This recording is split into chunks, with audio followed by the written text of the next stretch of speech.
देश के एक बड़े सम्मानित बिजनेसमैन को एक फोन आता है। फोन पे जो निर्देश दिया जाता है उसका पालन वो बिजनेसमैन करते हैं और देखते ही देखते उनके बैंक अकाउंट से 1 लाख 2 लाख या 5 लाख नहीं, पूरे 7 करोड़ रुपए की ठगी हो जाती है। 7 करोड़ रुपए उनके अकाउंट से उड़ा दिए जाते हैं। कैसे हुआ ये, किनके साथ हुआ ये, वो हम आपको इस वीडियो में बता रहे हैं। और आपको ये वीडियो इसलिए देखनी चाहिए ताकि उस बिजनेसमैन के साथ जो हुआ वो हुआ, आप ये कहानी जाने, अपने आसपास के लोगों को बताएं, जनाएं, ताकि आपके साथ कोई ऐसी ठगी न कर ले। नमस्कार, मेरा नाम है विकास कुमार, आप देख रहे हैं लोकमत हिंदी। तो पूरी कहानी शुरू होती है पंजाब के लुधियाना से। एसपी ओसवाल नाम है इनका। वर्धमान ग्रुप जो कंपनी है, टेक्सटाइल इंडस्ट्री में बड़ी कंपनी है, बड़ा नाम है, उसके सर्वा हैं ओसवाल साहब। ओसवाल साहब को एक फोन आया। फोन पे उनसे कहा गया कि आपका जो मोबाइल नंबर है वो होल्ड पे डाल दिया जाएगा, बंद कर दिया जाएगा, आप विस्तार से जानकारी के लिए 9 नंबर दबाएं। जैसे कंप्यूटरकृत जो फोन होता है वो फोन आया। ओसवाल साहब ने 9 नंबर दबाया। उसके बाद सामने से एक व्यक्ति की आवाज आई और उसने उनसे ये कहा कि मैं सीबीआई के कुलाबा ऑफिस, मुंबई के कुलाबा ऑफिस से बोल रहा हूँ। आपसे जुड़ा एक फर्जीवाड़ा का मामला है। आपका आधार कार्ड एक ऐसे बैंक अकाउंट से लिंक है जो किसी दूसरे फर्जीवाड़े की जांच में पाया गया है। नरेश गोयल मामले से आपका ये बैंक अकाउंट जुड़ा हुआ है। क्या आपका बैंक अकाउंट केनरा बैंक में है? ये सामने से जिसने फोन किया उसने ओसवाल साहब से पूछा। ओसवाल साहब ने कहा कि नहीं, केनरा बैंक में तो मेरा कोई अकाउंट है नहीं। तो उन्होंने कहा कि लेकिन उसमें जो अकाउंट है जिसकी हम लोग जांच कर रहे हैं उसमें आपके आधार कार्ड का इस्तेमाल है। तो यहाँ पे ओसवाल साहब फंस गए। उन्होंने कहा कि हो सकता है किसी तरीके से कॉम्प्रोमाइज हुआ हो या बाकी चीजें। तो उस व्यक्ति ने कहा कि अब जो भी हुआ हो, आप इस मामले में सस्पेक्ट हैं, प्राइम सस्पेक्ट हैं, आपकी जांच करनी पड़ेगी और जब तक हम जांच करें तब तक आप जो है वो डिजिटल अरेस्ट रहेंगे और आपको स्काइप पे आना पड़ेगा। स्काइप एक वीडियो कॉल से जुड़ने का माध्यम है। ओसवाल साहब ने वो बात मानी। उससे पहले उनको ये कहा गया कि बहुत ही गोपनीय मामला है, आप किसी से इस बारे में चर्चा नहीं करेंगे, नहीं तो उसकी अलग से सजा है, सरकारी कामकाज में इसको बाधा माना जाएगा। ओसवाल साहब ने फोन पे जो उनसे कहा गया उसको फॉलो करना शुरू किया, लिहाजा वो स्काइप के जरिए जुड़ गए। सामने एक दूसरा व्यक्ति भी आया, उसने अपने आप को प्राइम इन्वेस्टिगेशन ऑफिसर के तौर पे पेश किया। पीछे जहां से वो लोग बात कर रहे थे स्काइप से पीछे सीबीआई का बोर्ड बना था। ओसवाल साहब ने एनडीटीवी से बात की तो उन्होंने कहा कि उन्हें वो पूरा सीबीआई का ऑफिस लग रहा था और फोन पे जो लोग बात कर रहे थे वो बहुत ही अच्छी हिंदी और अंग्रेजी में बातचीत कर रहे थे, लिहाजा शक की कोई गुंजाइश यहां तक तो नहीं थी। तो ओसवाल साहब फोन पे जैसे जैसे कहा गया उसको फॉलो करने लगे। उनको कहा गया कि भाई हम आपका, चूंकि आप लुधियाना में हैं, ये मामला मुंबई का है, आप मुंबई नहीं आ सकते हैं, तो हम इसको जल्दी से जल्दी प्रायोरिटी पे जांच करने के लिए हमें एक लेटर चाहिए, वो लेटर लिख दीजिए। ओसवाल साहब ने वो लेटर लिख दिया।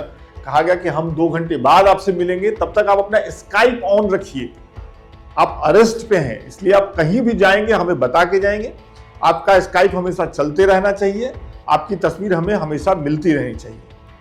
ओसवाल साहब ने ये बात भी मानी और उसके बाद 2 घंटे बाद वो अधिकारी दोबारा आए।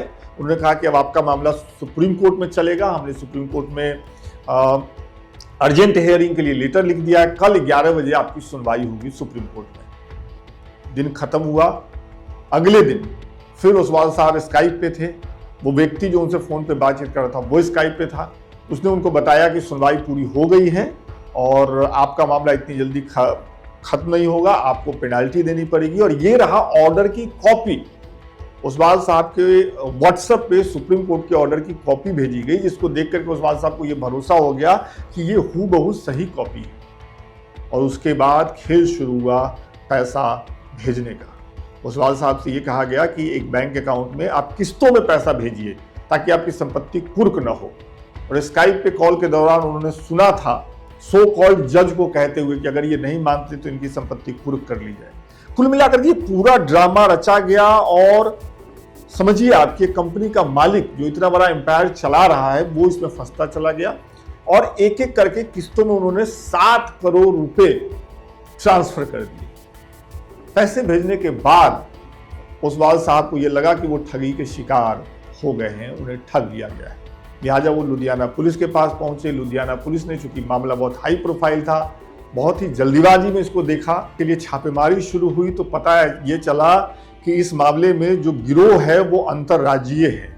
कहने का मतलब कि ठगने वाला व्यक्ति जो ठगा गया वो लुधियाना में है, ठगने वाले कुछ असम में है, कुछ पश्चिम बंगाल में है और कुछ कहाँ है अभी तक पता नहीं चला है।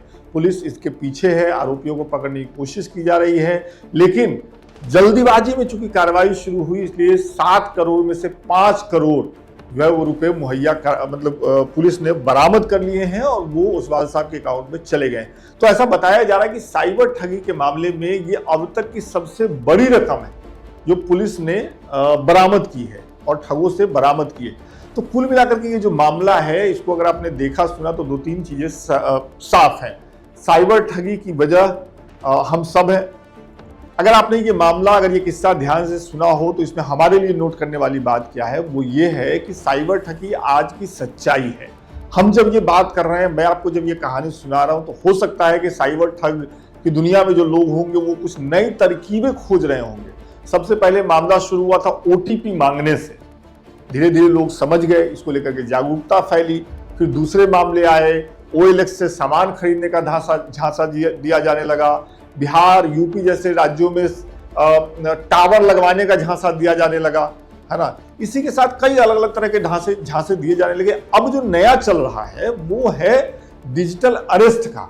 उसमें क्या होता है कि आपको एक फर्जी फोन आता है जिसमें यह कहा जाता है कि भाई मैं CBI से बोल रहा हूँ, सामने वाला कहेगा हम ED से बोल रहे हैं, कोई आपको कहेगा कि हम जो है किसी और बड़े कानून के दफ्तर से कोई अधिकारी बोल रहे हैं, आपका बेटा किसी मामले में पकड़ा गया है, उसे जेल हो जाएगी, उसको बचाना चाहते हैं तो पैसे दीजिए, आपकी कंपनी बंद हो जाएगी, आप पे मनी लॉन्ड्रिंग का केस है।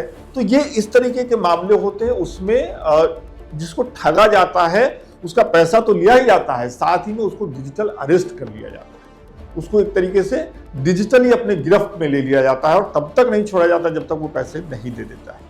तो कुल मिलाकर के डिजिटल अरेस्ट ये नया तरीका है साइबर ठगी का, जिसके लेटेस्ट शिकार मुझे लगता है एक बड़े उद्योगपति ओसवाल साहब बने, जिसके बारे में हमने आपको बताया।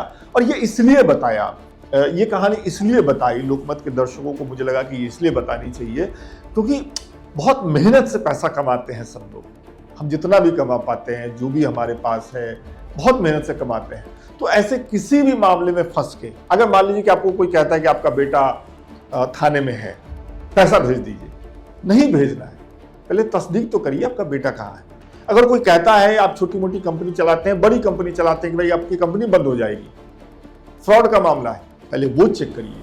अगर कोई आपसे कहता है कि आपने एक पार्सल भेजा है, उसमें आपका आधार कार्ड है, नहीं करेंगे तो आप पे कार्रवाई होगी, आपका फोन बंद हो जाएगा, आपकी बिजली बंद हो जाएगी, ये तमाम तरीके हैं जिससे लोग आजकल साइबर ठग जो है वो झांसा दे रहे हैं, लोगों को ठग रहे हैं। लाखों लोग, हजारों लोग ठगे जा रहे हैं। कुछ मामले रिपोर्ट होते हैं, कुछ मामलों में पैसा रिकवर हो जाता है, बहुत से मामलों में पैसा रिकवर भी नहीं होता। बहुत से मामलों में जो ठगी के शिकार होते हैं वो बोल भी नहीं पाते। गांव देहात में किसी के साथ हो रहा होगा, कहाँ किसी को पता चलता है। तो कुल मिलाकर के मेरी इन सब बातों को कहने का मतलब ये है कि ये तो हुआ है ओसवाल साहब के साथ, पुलिस कार्रवाई कर रही है, उनका पैसा वापस आ गया है, आरोपी भी पकड़ लिए जाएंगे। आप अगर ये वीडियो देख रहे हैं तो मेरा आपसे अनुरोध है कि सतर्क हो जाइए, अपने पैसे का ध्यान रखिए, अपनी संपत्ति का ध्यान रखिए, लालच मत आने दीजिए मन में, क्योंकि ठगी का सबसे पहली शुरुआत वहीं से होती है अगर आपके मन में कोई लालच आ जाता है। डर मत आने दीजिए। नेशनल क्राइम पोर्टल है, उसका नंबर आ रहा है, उसको नोट करके रखिए। कभी अगर कुछ ऐसा हो भी जाए तो तुरंत उस नंबर पर फोन करके शिकायत करिए, FIR दर्ज करवाइए। जितनी जल्दी इस मामले में रिपोर्ट हो जाता है, ऐसा कहते हैं कानून के जो जानकार लोग हैं, साइबर लॉ के जानकार लोग हैं, कि पैसा रिकवरी होने का चांस ज़्यादा रहता है। तो कुल मिलाकर के इन चीज़ों का इस्तेमाल करिए, सुरक्षित रहिए, सावधान रहिए, अपनी संपत्ति, अपने पैसे, अपने परिवार का ध्यान रखिए। ठग चारों तरफ हैं, बहुत मजबूत हैं और वो दिन प्रतिदिन और मजबूत होते जा रहे हैं। तो ये मेरे बताने का मकसद यही है कि आप सतर्क रहें, सावधान रहें, ध्यान रखें। और अगर आप ऐसे किसी मामले को जानते हैं, आपके आसपास किसी के साथ ऐसा हुआ है, वो किसी ठगी का शिकार हुआ है, आप चाहते हैं कि उनकी बात उठे लोकमत के मंच पे, और बात करना तो बहुत जरूरी है, तो कमेंट करके जरूर बताइएगा। मैं और मेरी टीम कोशिश करेंगे कि आप तक पहुंचे और आपकी कहानी भी लोगों को बताएं, ताकि और लोग उससे सावधान हो जाएं। बहुत बहुत शुक्रिया।